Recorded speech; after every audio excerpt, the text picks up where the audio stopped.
उसने 12 संतरे बेचे, मतलब 12 संतरे उसने बेचे, तो इसका ये मतलब हुआ कि अगर वो 12 संतरे बेच रहा है तो इसका ये मतलब है कि वो 12 संतरे खरीद भी रहा है। ठीक है ना।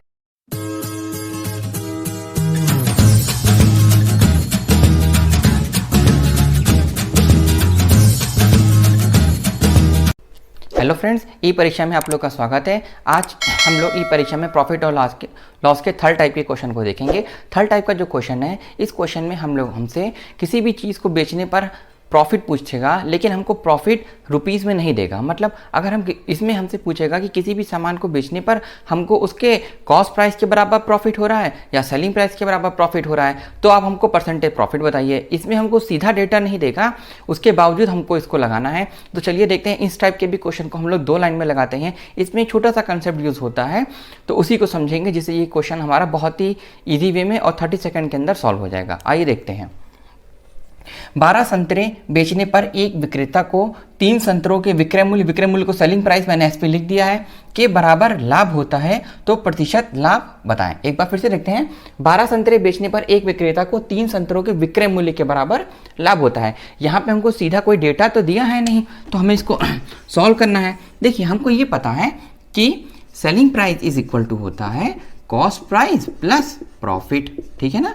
Selling price is equal to क्या होगा? Cost price plus profit. अब देखिए, कोई इंसान है, कोई सेलर है जो 12 संतरे बेचने पर उसको 3 संतरों के विक्रय मूल्य के बराबर लाभ होता है। उसने 12 संतरे बेचे, मतलब 12 संतरे उसने बेचे, तो इसका ये मतलब हुआ कि अगर वो 12 संतरे बेच रहा है तो इसका ये मतलब है कि वो 12 संतरे खरीद भी रहा है। ठीक है ना। अब देखिए, अगर हम इसी फॉर्मूले पे चलें तो सेलिंग प्राइस कितनी हो रही है? 12 संतरे, तो क्या हो जाएगा? 12 SP 12 SP। ठीक है ना। 12 संतरे बेचने पर एक विक्रेता को 3 संतरों के विक्रय मूल्य के बराबर लाभ होता है। अब उसको 3 संतरों के विक्रय मूल्य के बराबर लाभ हो रहा है। अब देखिएगा, यहाँ पे यही समझने वाली बात है, उसने 12 संतरे बेचे, तो इसका ये मतलब हुआ उसने संतरे कितने खरीदे होंगे? 12 तो खरीदे ही होंगे। ठीक है। और उसको प्रॉफिट कितना हो रहा है ये देखिएगा, तो उसको 3 संतरों के विक्रय मूल्य के बराबर। अब प्रॉफिट क्या हो रहा है? 3 संतरों के मतलब 3SP। इसको एक बार फिर से समझते हैं। देखिएगा, 12 संतरे बेचने पर एक विक्रेता को 3 संतरों के विक्रय मूल्य के बराबर लाभ होता है। ठीक है। हमने कहा selling price is equal to cost price plus profit होता है। ठीक है, ये हम पहले भी पढ़ चुके हैं। अब देखिए, अगर वो 12 संतरे बेच रहा है, कोई भी सेलर अगर 12 संतरे बेच रहा है, तो इसका ये मतलब हुआ ना कि 12 संतरे उसने खरीदे भी होंगे। तो यहाँ पे कॉस्ट प्राइस भी क्या आ जाएगी? 12, और प्रॉफिट कितना हो रहा है उसको? 3 संतरों के विक्रय मूल्य के बराबर, मतलब 3 संतरों के विक्रय मूल्य क्या हो गया? SP हो गया। अब हमको क्या करना है? CP और SP को क्या करना है? सेपरेट कर लेना है। जैसे ये क्वेश्चन है, यहाँ पे क्या हो जाएगा? 12 SP माइनस 3 SP, इस SP को मैं इधर ले आया हूँ, इज इक्वल टू 12 CP हो गया। ठीक है। अब इसमें से ये माइनस कर देंगे तो क्या आ जाएगा? 9 SP is equal to 12 CP। अब हमको क्या करना है? CP और SP को ऊपर नीचे कर लेंगे, तो ये हो जाएगा CP upon SP is equal to हो जाएगा 9/12। अगर इसको 3 से कट कर देंगे तो 3 3 जा 9, 3 4 जा 12। अब देखिए, कॉस्ट प्राइस क्या आ रही है कि वो किसी भी सामान को 3 रुपए में खरीद रहा है, समझ लीजिए, और कितने में बेच रहा है? 4 रुपए में बेच रहा है। तो क्या निकालना था हमको? Percentage profit. तो क्या हो जाएगा? परसेंटेज लाभ मतलब प्रॉफिट इज इक्वल टू क्या हो जाएगा? प्रॉफिट हुआ कितने का? 3 में खरीदा, 4 में बेचा, तो 1 का, अपॉन कॉस्ट प्राइस कितनी है? 3 इंटू 100। तो ये क्या आ जाएगा? 100/3%। उसको क्या हो जाएगा? 100/3%। इसी टाइप के क्वेश्चन में एक ही और टाइप का क्वेश्चन बचता है, जिसको हम लोग अभी भी फिर से समझ लेते हैं, जिससे कि हमारा ये टाइप 3 टाइप का प्रॉफिट एंड लॉस पूरा कवर हो जाएगा।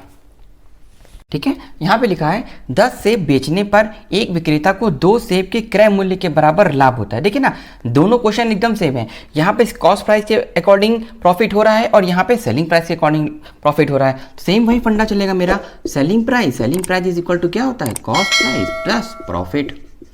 ठीक है। अब देखिए क्या कह रहा है? 10 सेब बेचने पर, मतलब उसने बेचे कितने सेब? सेलिंग प्राइस मेरे कितनी आ गई? 10 सेब बेचे, सेलिंग प्राइस, और तो 10 सेब खरीदे भी होंगे। ठीक है। बेचने पर एक विक्रेता को 2 सेब के क्रय मूल्य, अब उसको प्रॉफिट जो हो रहा है वो 2CP होगा, क्योंकि 2 सेब के क्रय मूल्य के बराबर उसको लाभ हो रहा है। एक बार फिर से चेक टैली कर लेते हैं। 10 सेब बेचने पर मतलब 10SP, एक विक्रेता को 2 सेब के क्रय मूल्य के बराबर लाभ होता है। मतलब अगर उसने 10 सेब बेचे हैं तो 10 सेब खरीदे भी होंगे, और जो प्रॉफिट हो रहा है उसको वो 2 सेब के क्रय मूल्य के बराबर हो रहा है। तो ये क्या हो जाएगा, 10SP is equal to 12CP। अब हम क्या करेंगे, CP upon SP is equal to, ये मेरा हो जाएगा 10/12। अगर इसको 2 से कट कर देंगे तो क्या आ जाएगा 5/6, ठीक है ना। अब इसका ये मतलब हुआ वो 5 रुपए में सामान खरीद रहा है और 6 रुपए में बेच रहा है, तो क्या हो रहा है, परसेंटेज प्रॉफिट, यही हमसे पूछा भी है। तो प्रॉफिट क्या हो जाएगा, उसको प्रॉफिट कितने का, वो 5 में खरीदा 6 में बेचा, प्रॉफिट हुआ 1 का, अपॉन कॉस्ट प्राइस हुई 5 × 100। जब इसको इससे कट कर देंगे तो क्या जाएगा 20% प्रॉफिट, क्या हो जाएगा 20% प्रॉफिट। इस टाइप के क्वेश्चन को कम से कम 2 से 3 बार आप लोग एक बार जरूर लगाइएगा और प्रैक्टिस करिएगा, जिससे कि ये क्वेश्चन मेरे 2 लाइन में खत्म हो जाएंगे। ये सिंपल फंडे पे होते हैं कि इसमें खाली हमें ये चीज़ पर ध्यान रखना है कि जो आदमी अगर 10 सामान बेच रहा है तो इसका ये मतलब हुआ कि उसने ऑलरेडी 10 सामान खरीदा भी होगा। चलिए मिलते हैं नेक्स्ट वीडियो में, आज के लिए इतना ही।